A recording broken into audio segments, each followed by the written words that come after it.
Shri Radhe. Welcome to my channel GPSC સખી. આજે આપણે આવનારી જે તલાટી છે, ડીવાયસો મેન્સ છે, એસટીએ મેન્સ છે, સો એના વિશે એમાં પૂછાય છે ચર્ચાપત્રો, તો એમાં કેવી રીતે તૈયાર કરવું એના વિશે ફૂલ માહિતી મેળવીશું. તો લેટ્સ ડુ.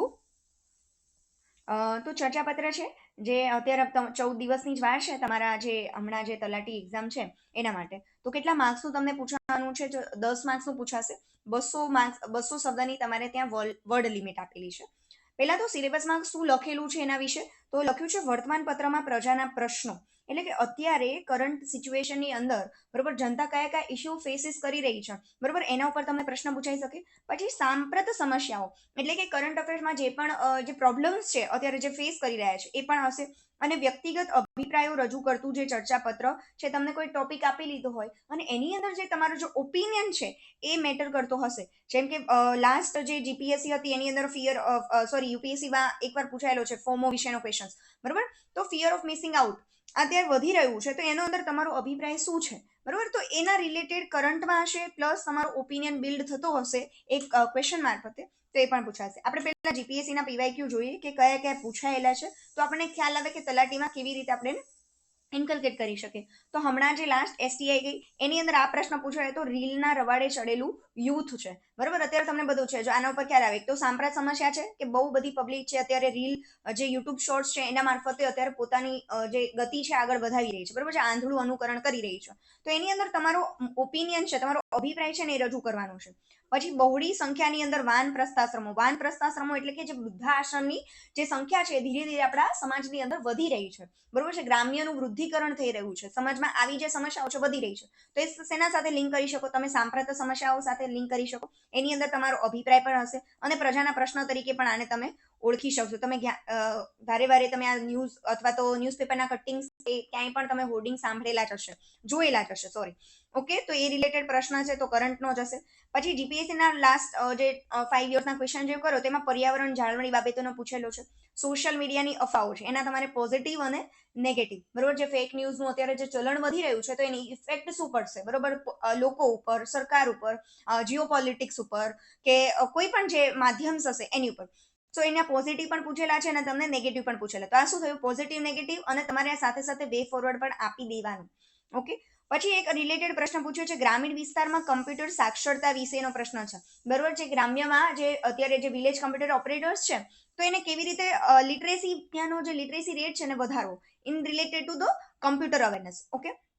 પછી પ્રશ્ન પૂછાયો છે જાગૃતિ ફેલાવો. જાગૃતિ એની અંદર સ્વચ્છતા અભિયાન વિશે પણ હોય, નદી પ્રદૂષણ થઈ રહ્યું છે તો એની પણ જાગૃતિ હોય બરોબર. પછી જે સંવેદનશીલ સમૂહ છે તો એના પ્રત્યે પણ જાગૃતિ ફેલાવવાની હોય. તો કોઈ પણ એની અંદર જાગૃતિ ફેલાવવાનું હશે ને ત્યાં તમારે શું જોઈશે? એ લોકો અભિપ્રાય માંગતા હશે બરોબર. આ મેઇન કીવર્ડ છે ને ખાસ તમારે યાદ રાખી લેવાના. પછી ઉત્તરાયણ નજીક હતી એટલે કરુણા અભિયાન બરોબર, એ રિલેટેડ પણ પ્રશ્ન પૂછાયેલો છે.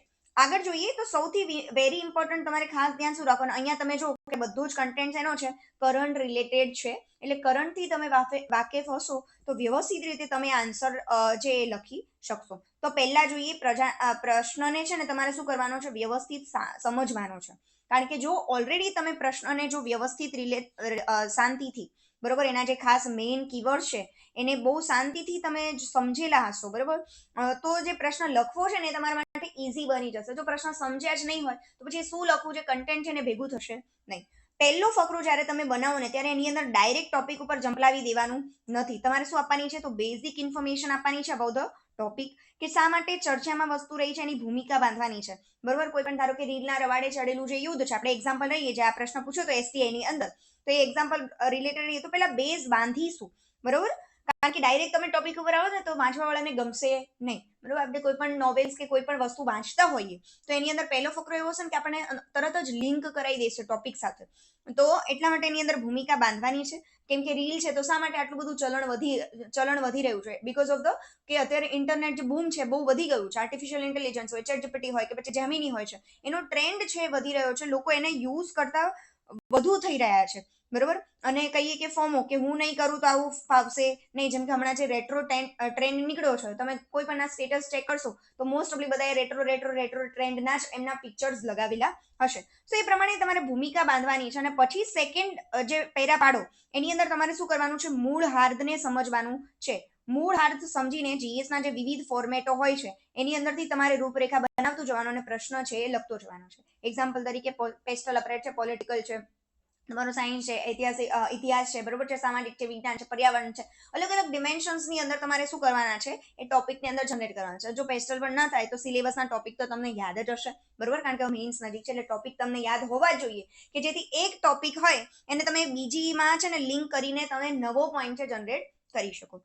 આગળ જોઈએ તો પહેલી વાત મોસ્ટ ઇમ્પોર્ટન્ટ શું રાખશો કે બેલેન્સ અપ્રોચ રાખશો. જેમ કે માત્ર પોઝિટિવ તમને પૂછેલું હોય, બરાબર, તો માત્ર આખો પ્રશ્ન જે તમારો છે પોઝિટિવ પર હોવો જોઈએ. 2-3 લાઈન અથવા તો 3-4 લાઈન એક પેરા એવો રાખો કે જે નાનો હોય 2-3 લાઇન્સનો, એની અંદર નેગેટિવ પોઈન્ટ્સ પણ હોય કે આ વસ્તુ, જેમ કે કમ્પ્યુટર સાક્ષરતા છે તો શા માટે ગ્રામ્ય વિસ્તારમાં કમ્પ્યુટર સાક્ષરતા ઓછી છે, રીઝન બિહાઇન્ડ એના જે લખવાના છે. અને પછી તમે મૂકી દો કે વે ફોરવર્ડ, બરોબર. વે ફોરવર્ડ એમ જીએસની જેમ નહીં, પણ તમે આની અંદર 2-3 લાઈન કે શું કરીશું, બરોબર છે, ફિનાન્શિયલ ઇન્ક્લુઝન લાવવા માટે શું કરીશું, કમ્પ્યુટર જે ડિજિટલ લિટરેસી છે એ વધારવા માટે શું કરીશું, જાગૃતિ લાવવા માટે શું કરીશું, તો કે પેરા મૂકો. એટલે તમારો જે ઓવરઓલ જે આન્સર છે એને બહુ જ વ્યવસ્થિત રીતે ફૂલીને આવશે, ખીલીને આવશે.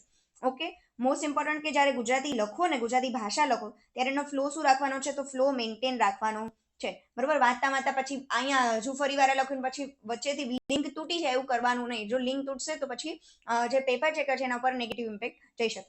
અને સિમ્પલ પણ મોસ્ટ ઇમ્પેક્ટફુલ વસ્તુ હું જો તમને કહીશ કે કન્ટેન્ટ છે ને જીએસના જ્ઞાનથી લખવાનું રહેશે, પરંતુ ભાષાનું પેપર હોવાથી સાહિત્યિક ભાષા લખવાનું. અને મેક શ્યોર કે તમે ગુજરાતી અને ઇંગ્લિશમાં બહુ જ વ્યવસ્થિત રીતે પ્રેઝન્ટ બધું કરો, કારણ કે આ જે ભાષાનું પેપર છે ને ગેમ ચેન્જર બનશે રિઝલ્ટની અંદર. કારણ કે જીએસ હોય ને તો જનરલી પ્રશ્ન પૂછો છો બધાની સેમ જ હશે. કન્ટેન્ટ જીએસ ની અંદર શું રહેવાનું છે, સેમ જ. અને એમાં તમારે તો હાવ આટલું જ સ્પેસિંગમાં છે ને, બહુ ઓછા ઓલા તમારે છે, એટલે ડાયરેક્ટ ટુ ધ પોઈન્ટ જ લખવાનું છે જીએસમાં. પણ અહીંયા ભાષા તમને આપે છે કે તમારી જે કળા છે એને સાચી રીતે ખીલવો અને રેન્ક હોલ્ડર થાવ. અને મોસ્ટ ઇમ્પોર્ટન્ટ કે શીર્ષક કેવું રાખવાનું છે, આકર્ષક રાખવાનું છે. આપણે ન્યૂઝ કોઈ પણ વાંચતા હોય, બરોબર, આપણે છાપું વાંચતા હોય ને આપણે એમ કહીએ કે આમ નથી જોવું, પણ એવું એકદમ જોરદાર ચટાકાદાર શીર્ષક મૂકી દીધું તો આપણને એમ થાય લાઈન અંદર શું લખ્યું છે જોઈએ. તો તમારે સેમ જ રાખવાનું છે. પેપર ચેકર શીર્ષક જોવે ને ખ્યાલ આવી જાય કે અંદર કંઈક સારું આપેલું છે. ઓકે. સો આપણે પહેલા ફોર્મેટ ઉપર જઈએ તો ફોર્મેટ કેવું હોવું જોઈએ આમાં મેં આપ્યું છે. તમે છે ને આ જીપીએસસી સખી ચેનલ છે ટેલિગ્રામની અંદર, બરોબર, એ ફોલો કરી દેજો. આ પીડીએફ છે ને હું એની અંદર અપલોડ કરી દઈશ કે જેથી તમને આ ફોર્મેટ છે ને બેઠું ઘણા બધા ટોપર્સ કોપી ની મદદથી મેં આ ફોર્મેટ બનાવ્યું છે ને એકચ્યુઅલી મારા માટે વર્ક કર્યું છે, બરોબર. હું તમને આખું સમજાવી દઉં. જો અબક, પેલું અબક તમારે પોતાનું નામ છે કે અન્યનું નામ છે જાહેર કરવાનું નથી. તો અબક સરનામું લીટી 1, તમારી પાસે કન્ટેન્ટ વધારે હોય તો સરનામું લીટી 2 નહીં લખો ને તો પણ ચાલશે. અને ખાસ ધ્યાન રાખજો, જો અહીંયા અલ્પવિરામ મૂકવાના છે, બરોબર છે. અહીંયા જાગૃત નાગરિક કરી શકો છો, પણ ના લખો ને તો હું તો કહું ચાલશે, બરોબર. ડાયરેક્ટ આવી રીતે જ લખજો. બમચ શહેર, બરોબર, શહેરનું નામ લખવાનું છે. તારીખ તમે આવી રીતે પણ સિમ્પલ પ્રેઝન્ટ કરી શકો છો. હવે પ્રતિ, તંત્રીશ્રી, તથદ દૈનિક, દૈનિક એટલે આ તમારે વર્તમાન પત્રમાં ચર્ચાપત્ર મોકલવાનું છે એટલે આવી રીતે. સરનામું 3, બમચ શહેર, બરોબર. પ્રતિ પછી આપણે અહીંયા અંડરલાઈન અલ્પવિરામ તમારે મૂકવાનું રહેશે. જ્યારે તમે લેટર લખતા હોય છે અંગ્રેજીનો તો ટુ પછી તમે અલ્પવિરામ અહીંયા અંગ્રેજીમાં મૂકવાનું નથી. પણ જ્યારે તમે ચર્ચાપત્ર લખશો ત્યારે પ્રતિ કરો છો, ચર્ચાપત્ર અથવા પત્ર, ત્યારે તમારે અલ્પવિરામ મૂકવાનું છે. ખાસ ધ્યાન રાખજો, ગુજરાતીની અંદર ફોર્મેટ સાચું હશે ને તો એટલીસ્ટ તમને 4-4.5 માર્ક્સ તો મળી જ જશે, બરોબર. એટલે એટલું ફોર્મેટ તમારું સારું રાખવું જોઈએ. પછી અહીંયા તમારે વિષય લખવાનો છે તો વિષયમાં આ જ બેઠી લાઈન તમારે લખી દે. આ ફોર્મેટ તમે હું કહું છું જીપીએસસી સખી ચેનલ ઉપર તમે લઈ લેજો, બરોબર. આ પીડીએફ ડાઉનલોડ કરી જો, ફોર્મેટ મોઢે કરી નાખજો. અને આટલું વિષયમાં આ તમારે બીઠી લાઈન લખી દેવાની. આ સાથે જોડેલ ચર્ચાપત્રને આપના વર્તમાન પત્રમાં પ્રકાશિત કરવા બાબત અમે ટોપર્સમાંથી જ લીધેલા છે, બરોબર. ટોપરના પેપર્સ વાંચીને જ બધા કરેલા છે અને એકચ્યુઅલી વર્ક કરે છે, મારે આવેલા છે માર્ક્સ. ઓકે. સુગ્ન મહોદય શ્રી, બરોબર. અહીંયા લખશો અલ્પવિરામ જય ભારત સાથે જણાવવાનું કે હવે આ મેં અંડરલાઈન લખી છે, આ એક લાઈન છોડી છે. એમાં તમારે શું કરવાનું છે, જે ક્વેશ્ચન પૂછો હોય ને એ જ ક્વેશ્ચન તમારે લખી દેવાનો રહેશે. અને પછી લખવાનું આ અંગેનું ચર્ચાપત્ર આપશ્રીના તથા દૈનિક સામાયિક, દૈનિક અથવા તો જે સામાયિક છે, આ બંને અમે ફોર્મેટ બનાવ્યું છે. કાં તો તમે સામાયિક લખજો, કાં તો તમે દૈનિક લખજો, બંને સાથે લખવાનું રહેશે નહીં, બરોબર. આ તો પણ મેં ઓપ્શન આપેલો છે. માં વિનામૂલ્યે પ્રકાશિત કરીને આ મુદ્દા તરફી જનતામાં અભિવૃદ્ધિ કરશોજી, આભાર.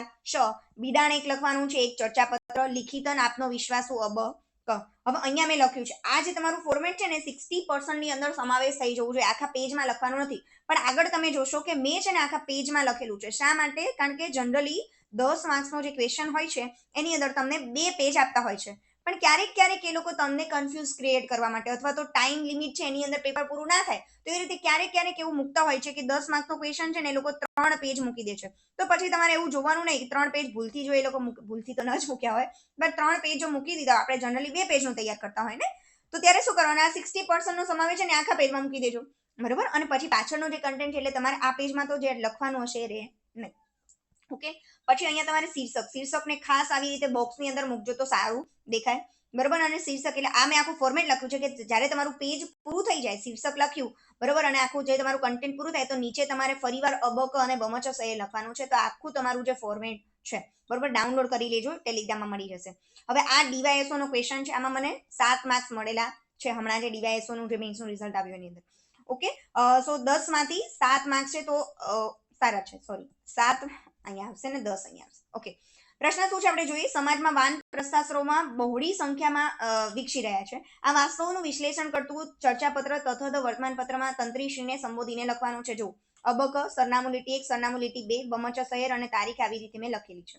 પ્રતિ તંત્રીશ્રી તથા દૈનિક સરનામું લીટી 3. હવે તમે જો જ્યારે મેં આ મોઢે કરી દીધું હોય તો ત્યાં જઈને મારે વિચારવાની જરૂર પડે જ નહીં, સીધું. કારણ કે પેન છે ને ઊભી રહેવી જોઈએ નહીં. તમે આવી પ્રોપર અહીંયાથી કરીને ગયા છો ને તો ફટફટ લખાઈ જશે, વિચારવાનું જે જો છે ને. અહીં જોડેલું ચર્ચાપત્ર વર્તમાનપત્ર સેમ બેઠી જ લાઈન મેં લખી છે, બરોબર. તો આ તમારે ખાસ એવું જ કરવાનું રહેશે. અહીંયા લખ્યું છે માનનીય શ્રી જય ભારત સાથે જણાવવાનું કે સમાજમાં, મેં જોયું ને ઉપર લખ્યું છે એમાં ખાલી મેં આ જ લાઈન એડ કરી છે, બરોબર. પણ અહીંયા જો થોડુંક છે ને ભાષા છે એટલે ભાષાની લેંગ્વેજમાં ભાષા જેવી હોય એ પ્રમાણે લખવાનું કે સમાજમાં વિખરાય છે એની નક્કર વાસ્તવિકતાનું વિશ્લેષણ કરતું ચર્ચાપત્ર આપશ્રીના તથા દૈનિકમાં વિનામૂલ્યે પ્રકાશિત કરી આ મુદ્દા તરફી સેમ બેઠી લાઈન જે મેં ફોર્મેટમાં કરેલી હતી એ જ મેં લખી છે. ત્યાં જઈને મને વિચારવું પડે નહીં. પડી ખબર? એટલે તમારો ટાઈમ છે ને એ ત્યાં શું થશે, સેવ થશે, બચી જશે. ઓકે. અને લિખિતન આપનો વિશ્વાસુ અબ કને જેમ હતું એમ. હવે અહીંયા જો શીર્ષક શું આપ્યું છે, સમાજની કરુણ સ્થિતિ. હવે વૃદ્ધાશ્રમો વધી રહ્યા છે તો આપણી કરુણ સ્થિતિ છે ને એકચ્યુઅલી ભારતીય સંસ્કૃતિની અંદર સંયુક્ત કુટુંબની ભાવના છે ને, પણ ધીરે ધીરે વિભક્ત કુટુંબની પરિભાષાને કારણે આ શું થઈ રહ્યું છે કે વૃદ્ધાશ્રમોની સંખ્યા છે વધી રહી છે. તો એવી રીતે હવે અહીંયા જો પહેલો ફકરો મેં શું કીધું તો તમારે બેઝ બનાવવાનું છે. અહીંયા જો આજે વિશ્વની નજર ભારત તરફ છે. અનેક દેશોની મોટીથી મોટી સ્ટાર્ટઅપ કંપનીઓ ભારતમાં રોકાણ કરવા આવી રહી છે. તેને રોજગારીઓ દ્વારા યુવા વર્ગ માટે ખોલ્યા છે. એટલે રોજગારી વધી રહી છે, પરંતુ તેમના જ અર્ધ અંગ ગણાતા, હવે તમે ભાષા જુઓ, અર્ધ અંગ ગણાતા માતા પિતા માટે તે જ બાળકોએ ઘરના દ્વાર બંધ કરી દીધા છે. અહીંયા તમે ખાસ જુઓ, હું તમને કહું એમ, રોજગારીના દ્વારો યુવા વર્ગ માટે ખોલ્યા છે. અહીંયા મેં શું લખ્યું, બાળકો માટે બાળકોએ એના જ ઘરના દ્વારો બંધ કરી દીધા છે. અહીંયા તમે ભાષા જોવાની, અહીંયા ખોલ્યા, અહીંયા બંધ કર્યા. ખ્યાલ આવ્યો તમને? હવે અહીંયા શું લખ્યું છે, છાસવારે જોવા મળતા પોસ્ટરો સમાચારમાં રહેતા. હવે જ્યારે આ ડીએસઓ આવે ને ત્યારે સદભાવના જે છે એનું બહુ જ જ્યાં હોય ત્યાં બહુ જ હોર્ડિંગ્સોને મારેલા હતા. તો મને એવું થયું કે આ પ્રશ્ન પૂછાશે, બરોબર. તમે આવી જ્યારે નાની નાની વસ્તુઓ નોટિસ કરશો ને ત્યારે તમારો જે પેપર છે બહુ વ્યવસ્થિત જશે. એઝ ઓફિસર આ ક્વોલિટી હોવી જોઈએ. છાસવારે જોવા મળતા તમારા પોસ્ટરો સમાચારમાં જે અમારે માવતર જોઈએ છે, બેઠી લાઈન મેં લખી, મેં ઘણા બધા હોર્ડિંગ્સ ને પેપરોમાં આવ્યું હતું, અમારે માવતર જોઈએ છે અમારા સદભાવનાની અંદર. જે વૃદ્ધાશ્રમની સમાજમાં વધી રહેલી સંખ્યા તરફ ઇશારો કરે છે. વૃદ્ધો જે અમૃતકાળના ભારત, આપણે કહીએ છીએ ને અમૃતકાળ ભારત, વિકસિત ભારત, અમૃતકાળ, મહત્વના સોનેરી અંગો છે, બરોબર છે. કારણ કે જે વિકસિત ભારત 2047 છે એમાં એક પ્રશ્ન આ પણ ઉભે છે કે વૃદ્ધોની સંખ્યા, આપણે હવે જે ડેમોગ્રાફિક ડિવિડન્ડ છે ધીરે ધીરે ઘટતું જશે અને 47 સુધી આપણે વૃદ્ધોની સંખ્યા છે વધી જશે, બરોબર. એટલે શું કીધું છે, સોનેરી અંગ છે. એને જ પોતાના સંતાનોનો પ્રેમ પ્રાપ્ત થતો નથી ના સમાજની કરુણ પરિસ્થિતિનો ચિતાર આપે છે. જનરલી 1 પેજમાં તમારો પૂરું થઈ જવું જોઈએ, પણ અહીંયા અમારે ડીવાયએસઓમાં 3 પેજ હતા એટલા માટે મેં થોડું કન્ટેન્ટ છે એલોબરેટ કરેલું છે. જે શ્રી રામના, હવે અહીંયા જો કયો એંગલ આવ્યો, તમારો એક ઐતિહાસિક આવ્યો, જે સાંસ્કૃતિક કલ્ચર રિલેટેડ આવી ગયો છે, બરાબર છે. તો જે શ્રી રામના ભારતમાં રહીએ છીએ, જેમને પિતાના આજ્ઞા પાલન માટે 14 વર્ષનો વનવાસ સ્વીકાર્યો હતો, એ જ ભારતમાં માતા પિતાનો સત્કાર થતો નથી. તેમને એકલવાયા જીવન વ્યતીત કરવાનો માત્ર એક જ વિકલ્પ પ્રદાન કરવામાં આવ્યો છે. શું એ બાળકો તેમના માતા પિતાએ કરેલા સંઘર્ષ, જો જ્યારે પણ તમે ભાષાનું પેપર લખતા હોય ત્યારે તમારા ક્વેશ્ચન માર્ક પછી ઉદ્ગાર ચિહ્ન છે આવું આવે ને તો થોડુંક વધારે સારું લાગે. માતા પિતાએ કરેલા સંઘર્ષ, પ્રેમ, લાગણીઓ, કાર્યને ભૂલી ગયા છે. વાન પ્રસ્થાશ્રમોમાં આજે અલગ અલગ સંસ્થાઓ તમને કોઈ પણ જાતની મુશ્કેલીઓનો સામનો ન કરવો પડે તે માટે દરેક સુવિધા આપવામાં આવે છે. તેમને સવારના સ્નાનથી માંડીને સાંજના પ્રાકૃતિક વોક અને રાત્રિના પૌષ્ટિક, જો સવારના સ્નાનથી માંડીને સાંજના પ્રાકૃતિક વોક અને રાત્રિના પૌષ્ટિક ભોજનથી દરેક ભાષા જોજો ખાસ કાળજી રાખવામાં આવે છે તેમને ચારધામ યાત્રા અહીં મેં કીધું છે કારણ કે મારે કન્ટેન્ટ એલોબરેટ કરવાનો તો થર્ડ પેજ માટે એટલે શું સુવિધા પૂરી પાડે છે ને વાનપ્રસ્થાશ્રમોની અંદર એ મેં અહીંયા લખેલી છે. તેમના મનને આધ્યાત્મિક અને ઘર જેવી અનુભૂતિ કરાવવાનો દરેક પ્રયત્ન કરવામાં આવે છે.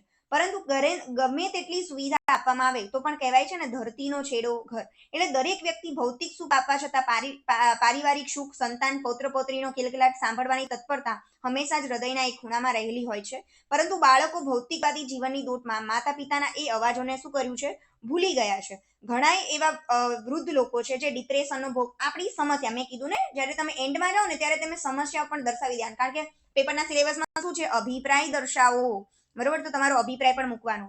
તેમની આત્મહત્યા જેવા ઘણા બધા કેસીસ તમે જુઓ છો બરોબર એ લોકો સાયબર ફ્રોડનો શિકાર થયા છે, ડિપ્રેશનનો ભોગ રહ્યા છે કારણ કે પૈસા નથી બરોબર, માતા પિતા બાળકો એમને રાખી રહ્યા નથી. ઘણા બધા જનરલી તમે પણ આવા કેસીસની અનુભૂતિ કરી રહ્યા છો. હવે ઘર ઘરમાં ચર્ચા કરવી પડશે. બાળકોને વેદોના મહાકાવ્યો, જો સ્ટાર્ટિંગ શું થયું હતું શ્રીરામથી, તો પછી મેં એન્ડ પણ વેદોના મહાકાવ્યોના સંદેશાવાળું કર્યું છે. છેલ્લી ઘડીએ માતા પિતાએ તેમના પ્રિયજનોના સ્વર, ક્રિયાઓને લાગણીઓથી તૃપ્ત થશે. આવો સૌ સાથે મળી મા બાપને સમજીએ. જો અહીંયા તમે જુઓ 7 માર્ક્સ લખેલા છે, જો આ 7 દેખાય છે બરોબર, 7 માર્ક છે. આવો સૌ સાથે મળી મા બાપને સમજીએ કે જેમને સમગ્ર જીવન એમના સંતાનોને સમજ્યા અને સંસ્કારોનું શું કર્યું છે, સિંચન કર્યું છે. અબક બમચ સહે બરોબર, જીપીસી સખી નહીં લખવાનું એ તો આવલું છે બરોબર. અબક અને બમચ સહેર તો તમારે ખાલી આવી રીતે પ્રેઝન્ટ કરવાનું રહેશે. તો આ હતું આપણી આખી ચર્ચાપત્રની જે પ્રોસેસ છે. ખાસ તમે આની ચેનલ પરથી ડાઉનલોડ કરી દેજો અને જો દરેક ફોર્મેટ હું ટ્રાય કરીશ કે બધા જ ફોર્મેટ, કારણ કે અમારી જે એક્ઝામ છે પૂરી થઈ ગઈ છે તો બધા જે ફોર્મેટ છે બરોબર એને હું બધા જ વ્યવસ્થિત રીતે મૂકી દઈશ. ઇંગ્લિશમાં પણ આપવાના ટ્રાય કરીશ, ગુજરાતીમાં પણ આપવાના ટ્રાય કરીશ બરોબર. જેટલું થાય મારાથી એટલી બનતી તમારી આ 14 દિવસની અંદર કરીશ. અને જો પણ તમને કોઈ પણ ક્વેરીઝ હોય કોઈ રિલેટેડ જીએસના સબ્જેક્ટ કે પછી લેંગ્વેજ પેપર માટે પણ તો પણ છે ને હું એઝ બરોબર તમને ત્યાં મૂકી દઈશ. તમે મને ક્વેશ્ચન પૂછી લેજો કોમેન્ટ સેક્શનની અંદર જે પણ હોય તો હું ટ્રાય કરીશ કે એઝ ને તમને જેટલી પણ મદદ થાય એટલી હું મદદ કરી શકું બરોબર, હૃદયના અંતકરણથી. અને બહુ જ સારી રીતે તમે મહેનત કરો બરોબર, પાસ થાવ અને ફોર્મેટ ખાસ કરીને જાઓ બરોબર, એવી મારી ઈચ્છા. થેન્ક યુ એન્ડ અને obvious like, share and subscribe અને છે ને તમે બીજા અન્ય જે મિત્રો છે તમારો જે ગ્રુપ જે તૈયારી કર્યું એના માટે પણ શેર કરજો. Okay, thank you so much.